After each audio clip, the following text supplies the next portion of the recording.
I was told one rule before taking the job: never go into the back room. No explanation, no warning. Just that rule. I was 22, broke, and desperate, so I agreed anyway.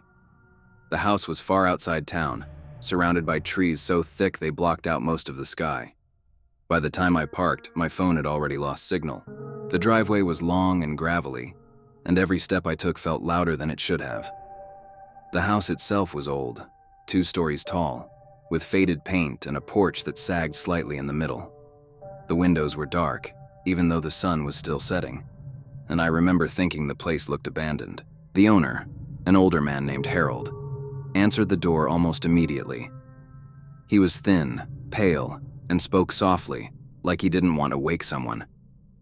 He showed me around quickly: living room, kitchen, bathroom, and the guest bedroom upstairs.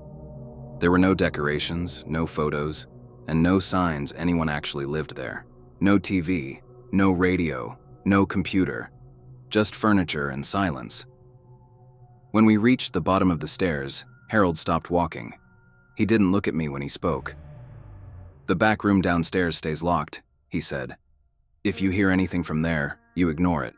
He said it like he was repeating something memorized. I asked what was in the room. He smiled slightly and said, "Nothing you need to worry about." Then he grabbed his coat and left just before sunset. The sound of his car disappearing down the driveway felt final, like I'd been sealed inside the house with something I didn't understand. As it got darker, the house felt different, heavier.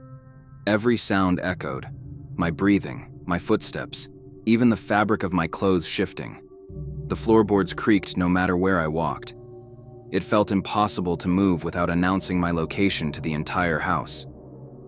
Around 10 p.m., I locked the doors, checked the windows, and went upstairs.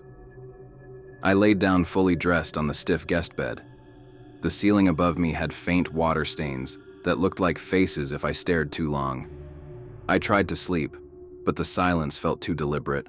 I don't know how much time passed before I heard footsteps. Not outside, inside the house. They were slow and heavy, moving beneath my room. Each step caused a soft creak, evenly spaced. Then they stopped, directly below me. I held my breath and listened. Nothing happened for several seconds. Then I heard a door open downstairs. The sound was unmistakable. I checked my phone. It was 12:17 a.m. I told myself it was the house settling, but my body didn't believe it. My heart was already racing.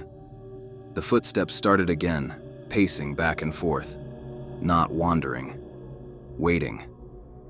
I stayed frozen in bed for nearly half an hour before curiosity finally overpowered fear. I grabbed my phone, turned on the flashlight, and slowly went downstairs, stepping carefully to avoid making noise. The door to the back room was open. I hadn't opened it. I hadn't even touched it. I smelled it before I reached the doorway, a thick, sour odor that burned the back of my throat. I stood there for a long moment, telling myself not to look. When I shined my light inside, I saw 3 recliners lined up against the wall, all facing the same direction. Sitting in them were 3 bodies. They were dressed, propped up, and positioned like someone had carefully arranged them. One of the heads was tilted, mouth slightly open. My hands started shaking as I backed away. That's when I heard breathing behind me. Slow, shallow, almost excited. A voice whispered my name, then said, "I told you not to look yet."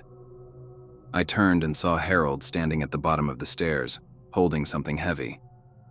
He was smiling, not angry, not surprised, just pleased. I ran. I don't remember unlocking the door or grabbing my keys. I only remember the sound of his footsteps behind me, never speeding up, never falling behind, like he already knew how it would end. I drove straight to the police station. They investigated the house the next morning. They told me it had been abandoned for years. Harold had been dead for over a year. The bodies were missing persons from different counties.